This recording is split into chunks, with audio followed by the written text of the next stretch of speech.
Mitch, how's the feeling in the group after that one? Oh mate, yeah, pretty shattered group. Disappointing to lose that game, but yeah, fair play to Sri Lanka. Certainly the way they batted, they outplayed us, but the boys are hurting. Can you talk us through the decision to leave Matt Renshaw out of the side? He was your leading sort of run scorer leading into this match. Well, I had to come back in, so that was probably the main reason. I guess sort of lost your way through the back end of that innings there. I guess talk us through that, especially given that the lead in with the series in Pakistan and the spin playing a big role there and spin playing a big role here. How much of a factor was that? And I guess the play against spin amongst the group, how much of that been focused? Yeah, look, I think it was probably just execution tonight. That full strength batting lineup's got some of the best players of spin in Australia, well, the best players of spin in Australia. So it was probably more just execution tonight, and I thought Sri Lanka pulled it back beautifully. We were a few short after the start that we got.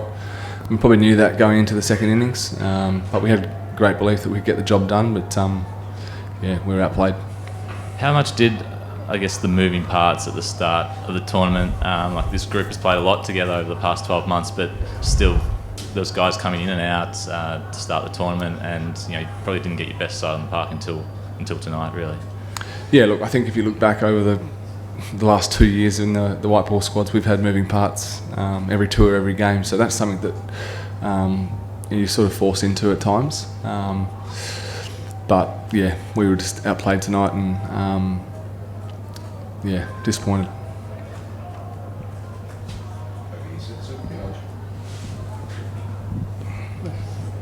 Imran Ahmed, Delhi Sachin from Pakistan. Delhi, according to the points table, your team impossible to reach Super 8.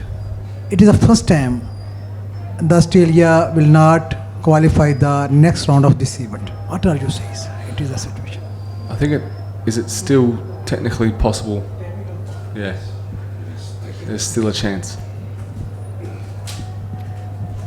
Marsh, it's just a bad luck actually. You are one of the best opening partners with 104 runs in 8.3 overs. It was a fantastic platform made by you and Head.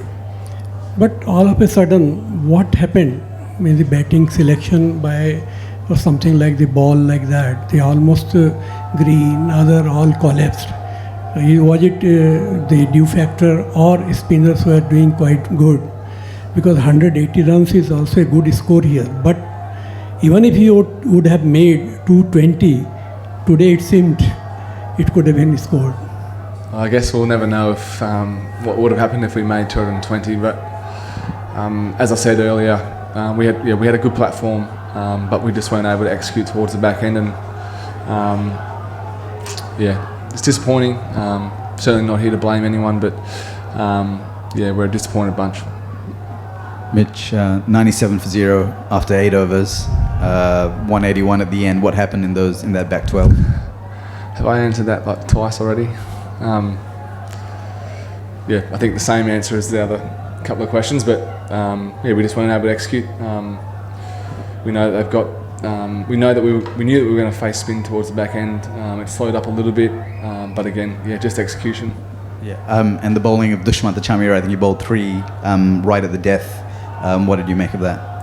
Yeah, well, obviously had to make a few changes to the way they went with their bowling due to the injury.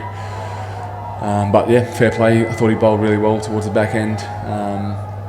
And took wickets, and I think there was a period where he maybe scored 5 runs in 8 balls or something. And it was fair play. Mitch.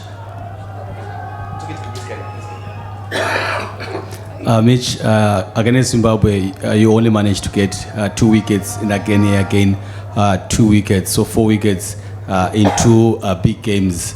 How much has that been a difference with you hanging by a thread trying to qualify for the Super 8? Oh yeah, look, Zimbabwe batted really well, but you're right, we weren't able to take as many wickets and apply as much pressure as we would have liked to. And I thought tonight Nissanka he played brilliantly, and take our situation and our team out of it. You take your hat off to someone when they score 100 off 50 balls in a World Cup match in a tight run chase at this stage of our group. So I take my hat off to him, and it was an incredible innings, and we didn't have many answers for him tonight. Hi Mitch, if you look at the 10 over mark in both innings, the teams were fairly evenly placed. Obviously it went very awry for you in the second half of your innings, but how different was the conditions in the second half of the Sri Lankan innings?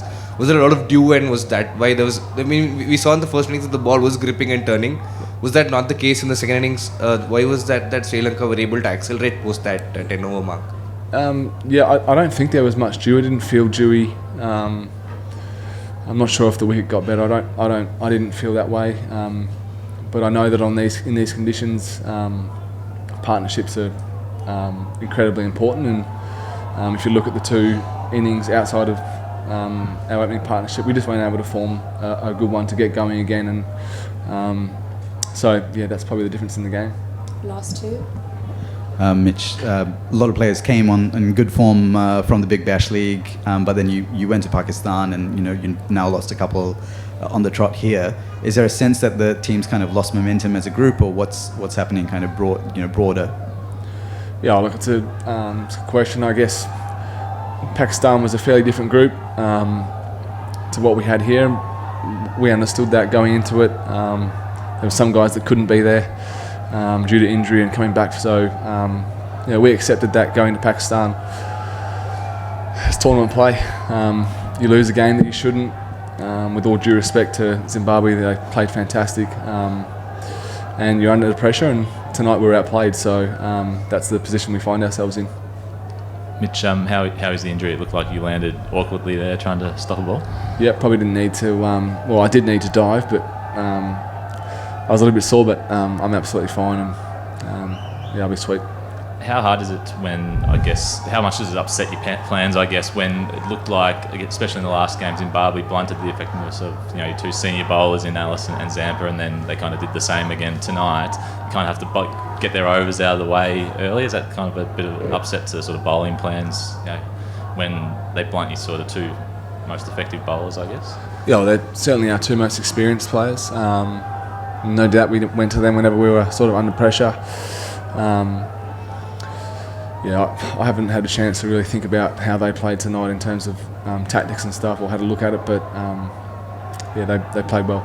And do you watch the Ireland game tomorrow, the Ireland-Zimbabwe game, as a group, or do you sort of just go separate ways? I dare say that we'll all be watching it. Whether or not it's together or not, we'll wait and see, but what do you say, the luck of the Irish, eh? Honestly, how much you feel that you will be qualified for Super 8? Your judgment. Right now, it's out of my control. Well, it's out of our control, so we wait and see. That's it. Thanks, everyone. Thanks, guys. Thank you.